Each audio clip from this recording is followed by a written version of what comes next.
naye ng'ate amakanisa mangi. N'olwekyo ssebo omukadde wange Mulabirizi wano wensabira tobe neebangayo enteekateeka waakiri evengayoko ku babuulizi okuva ku lukalu nga bawerako tukwatire wamu obuweereza. Bangi mu bizinga tubakonvinsinze naye bwe bamala okugenda ku lukalu eyo okubakomyawo kiba kizibu nnyo. N'olwekyo taata ensonga naye weeri. Tulina amakanisa mangi naye tegannazimbibwa agamu ku go, bangi bakyasalira wansi wa miti. Embeera y'abaweereza nayo si nnyangu nnyo. Bangi beetaaga okuyamba kati nga mwami Bagagga mubuulizi mulwadde. Tukwebaza nnyo taata olw'obugaali bwe watuwa soola, naye ate webayo omukisa gonna ng'eriyo ate tusobola tuyambako. Tukusaba ate oyongere tukwatira kubale mubire Omulabirizi mu ngalo abalungizi abatafaayo nnyo wamu emamu. Tusuubira okuzimba amakanisa agakyali wansi w'emiti. Tusuubira okutwala abantu bangi okusoma obubuulizi. Tusuubira okussaawo church projects okwongereza ku projekiti eyo ey'ebinazi. Kubanga ssebo omukadde waffe okujjukizawo katono twalina idea egamba nti tulizimba emizigo ku ttaka ly'ekkanisa okusapootinga obuweereza buno. Okwebaza omusumba ono njagala tumukubireko mu ngalo kubanga akoze nnyo. Mwebale nnyo era ssebo Ssabadikoni nze ekirabo kyengenda okuwa omusumba ono newakubadde nga tumala emyaka 2 omuntu w'obudikoni tujja kumusiba olukoba mu Desemba. Twagala okwebaza ne mukyala we bakoze omulimu gw'amaanyi. Omukulu ono okusembezaako okubeera ku kalubo nnyo. Oli bw'aba tannaba kussa lukoba ng'akyali mu diikoni, bw'abaana abasembeza alina kudduka ate ndowooza Ssabadikoni yabadde amukuuma ng'alina okutwala obugati n'envinnyo enkokwe ne bamala okubisabira kakati n'alyoka abireeta n'abasembeze. Bwe bibanga bikalubye nnyo n'okubasembeza takola ki? Tabasembeza. Naye kakati olw'omulimu gwe mukoze tugamba nti kakati omusajja abe nga yeemalirira abe nga asobola okubasembeza. Twagala ababuulizi abalwadde tebayambibwa naye njagala okubategeeza ababuulizi mwenna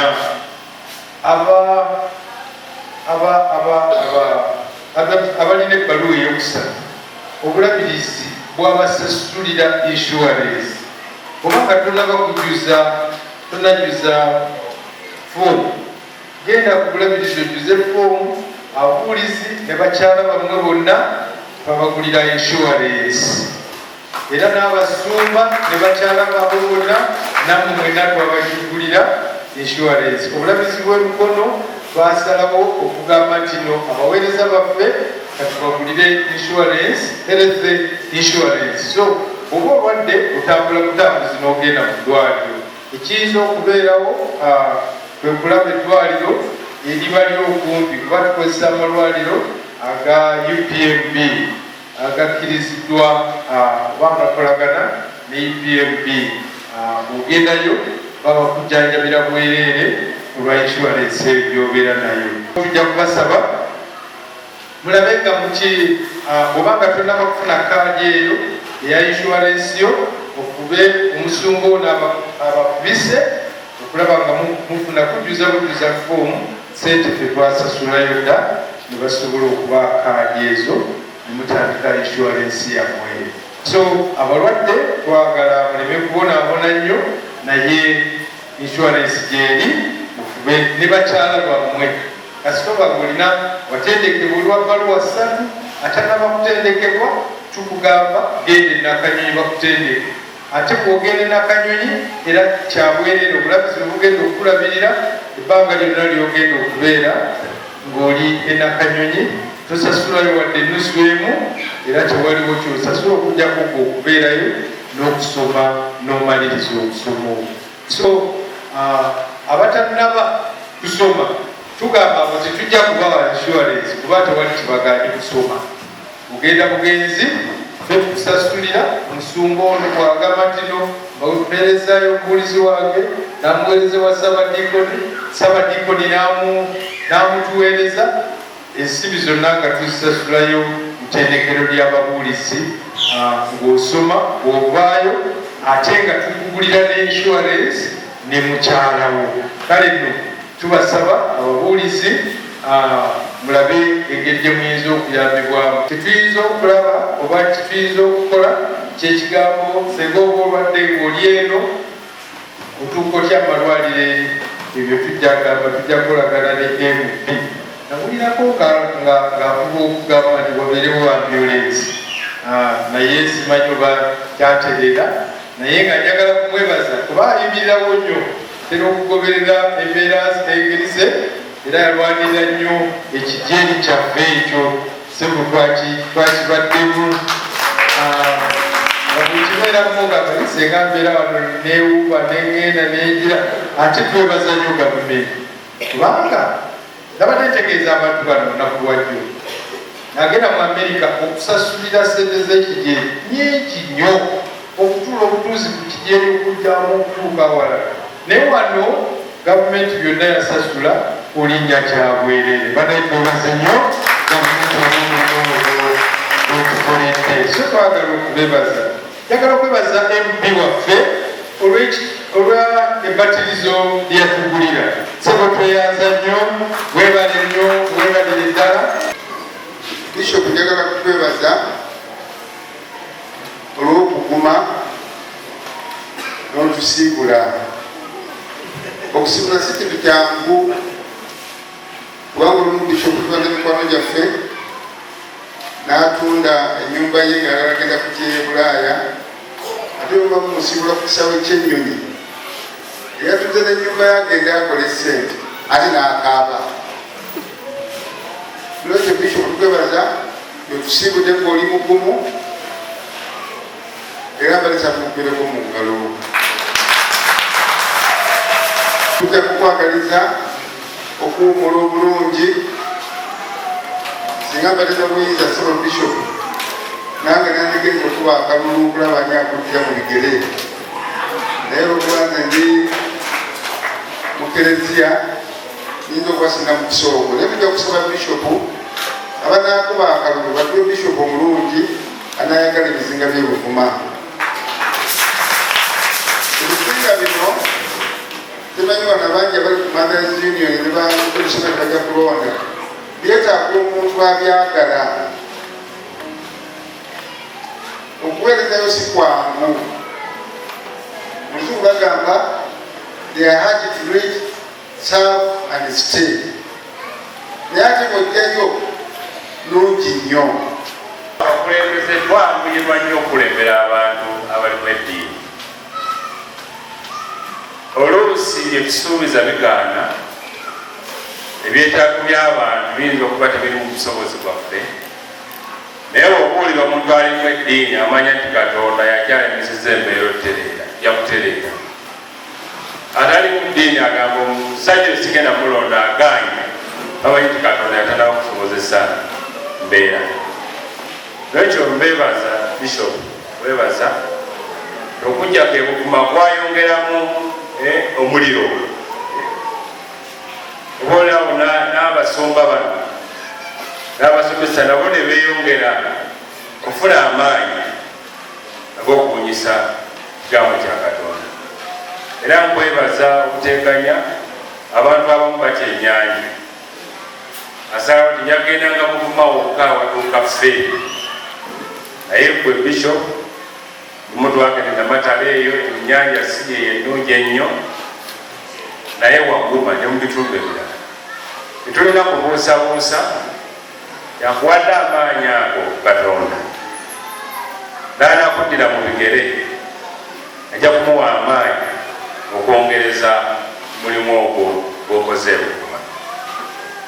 So nefferi nga chairman bwagambye zigenda tandika kuyisiganya nesimbula kirongo eri esimbula ekiri so nga buli luvannyuma lwa ssaawa emu wabeerawo eri esimbula either eri oba eni okukoma kumpi ejja kubanga tukyasigaza ndowooza ebizinga 5 mu kimu kino tukijjaku kuba tulina ebizinga 5 bibiri kino tujja kijja ku bizinga tusigaze 5 mu kimu kuba lulujja kuba lufuuse luki kumpi luguudo.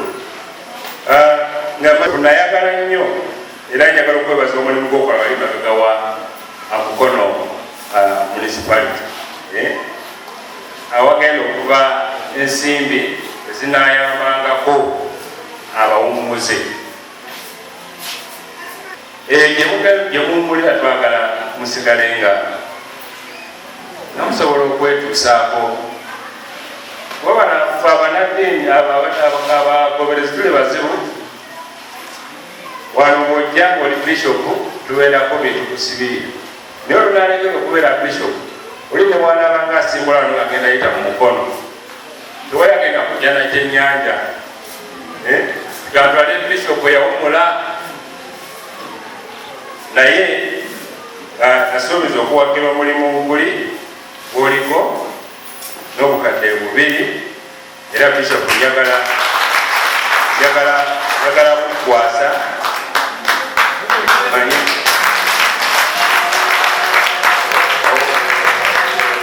owummule nga tomanja wabula alikukola banja kutya so bishopuka kankakukwasa kantu kano bala omulimu gwalemerako okuva pension house eyanzege mukama yeebazibwe olw'ensimbi zawaddeyo olw'omulimu guli ogwa pension house Deputy RDC Buvuma. Ate nga nange ndi mukubiriza mu bulabirizi obw'e Mukono, mu Ssaabadinkoni ow'e Nasuuti, mu Busumba obw'e Namuyenje. Mukama bulungi. Nsooka okwebaza olw'omulimu gw'otukozeemu ng'obulabirizi bw'e Mukono. Ekyamazima tusiimye nnyo, tusiimidde ddala, era obulabirizi bw'e Mukono naffe kati tuzimba ne tugamba ddala tuli bakristaayo. Ekyo kyatteere era mukikubireko omuntu. Buli baalinga batugereegeranya nga bagamba abakristaayo tebakulaakulanya naye kati naffe twebasinga okwegomba nti tukoze omulimu ogw'ettendo mu bulabirizi bwaffe obw'e Mukono era tuli basanyufu nnyo olwa mukadde waffe omulabirizi omulimu gwatutaddeko n'ettafaali lyotadde ku Mukono. Awamu n'abakristaayo bonna mwongere okwagala Mukama. Ekirungi kya Mukama takubirayo. Abantu b'ensi bayiwa balimba olanga kozadde akuyiwa naye Mukama takola ki? Tayiwa. Mwongere okunyweza Mukama, okumwagala n'okumuweereza ne Mukama ajja tukolera ebyaffe. Mwebale nnyo, mwebalire ddala, tujja kusisinkana.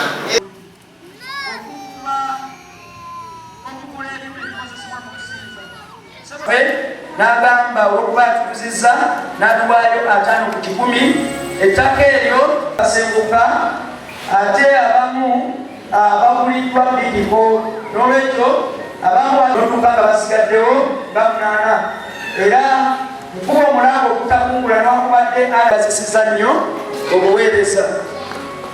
Nebaza nnyo taata Ssaabadinkoni wamu ne maama mutukoze akala bebasiza nnyo. Twebaza nnyo abakristaayo ab'ekifo kino mutukoze bulungi nnyo ne famire ya Besaniya olw'ebirungi bye batukoledde. Sebo taata Bishop ono yayisabira tewaliwo, taata Sembiri naye alinako tafaali tubbireko mungalo. Era twebaza nnyo abakulembera disitulikiti abakulembeze mulimu Kaawo Kyamani Resipayivu mulimu Sebo mukadde wange Reverand Walusimbi mwebaza nnyo. Waliwo olwenva wano obudde ne bunzibako n'omukubira gy'oli n'amugamba jangu weebake. N'olwekyo njagala nnyo okwebaza mukadde wange wamu ne maama mutukoze nnyo, mutukoze bulungi nnyo mu buweereza buno. Okusiima kwaffe bano nno lwaki mbeebaza oluusi ova wano n'osula ewaabwe ne to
Omulabirizi waliwo ekizinga kyotuukako ng'omwawule gwe muyima nga tewaliwo muntu alina integrity okweyimirira omwana ate ng'olina omubatiza ssebo. Gatire wamu okulaba nga tugamba nti amiina amakulu gaakyo nti kibeeremirembe gyonna era omwongerengako omwaka omutukuvu okutuusa batuuka mu mwaka bakamu okutalitwa. Balirira Ayi Mukama omwana wa Nekisa kyekiba muggulu anyikirenga okubeera omumirembe gyonna era omwongerengako omwoyo gw'obutukuvu okutuusa batuuka mu bwakabaka bwo obutalitwa.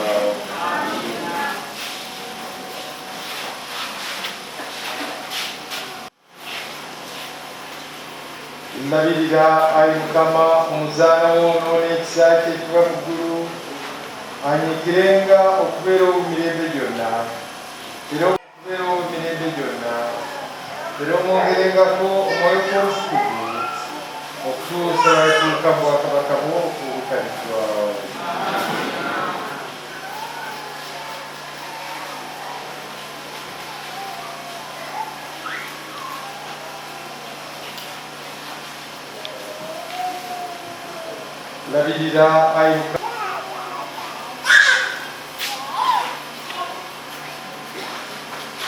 Labirira Ayi Mukama omwana wa Nekisa kyekiva mu ggulu anyikirenga okubeera omumirembe gyonna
abasumba bali wano ababuulizi mwenna Mukama yeebazibwe.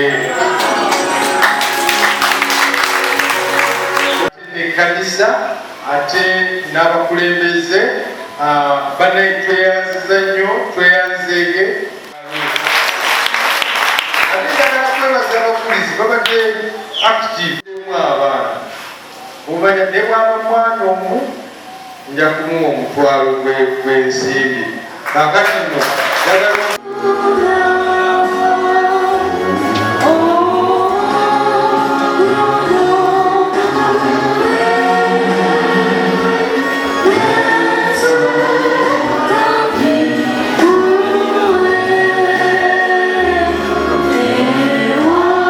omukisa ogwo gubeere ku kkanisa eno n'obusumba bwonna gubeere ku baweereza gubeere ku ffe ffenna tubakulemberenga muddayo maka gammwe naffe tukulemberenga tuddayo emikono.